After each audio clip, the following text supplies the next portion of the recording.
বিসমিল্লাহির রহমানির রহিম। আজকে আপনাদের আমি একটা হাতে মাখা আচার রেসিপি দেখাবো।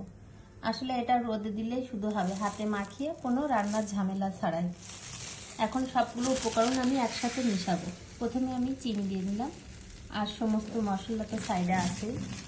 এবার চিনি দিলাম, এটা হচ্ছে ঝালের গুঁড়া, এটা ধনে গুঁড়া, এটা হচ্ছে পাঁচফোড়ন, চিলি ফ্লেক্স, এটা হচ্ছে কালি জিরা, আর হচ্ছে সরিষা বাটা, লবণ, বিট লবণ, হলুদ। সবগুলো উপকরণ এবার একসাথে মাখিয়ে নেব।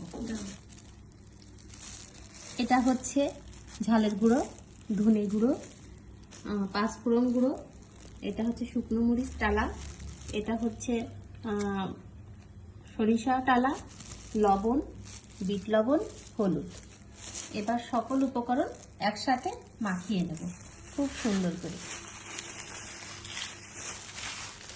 আমি এভাবে মাখাচ্ছি কারণ আমার হাত জ্বালা করে, তাই আপনাদের ইচ্ছা আপনারা হাত দিয়ে মাখাতে পারেন। সবগুলো সুন্দর করে মাখিয়ে নিতে হবে একদম।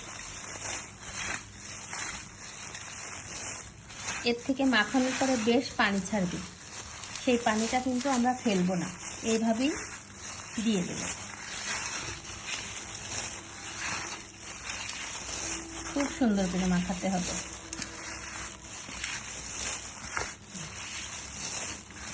প্রতিটা মশলা যেন প্রতিটা জলপাইয়ের গায়ে লাগে।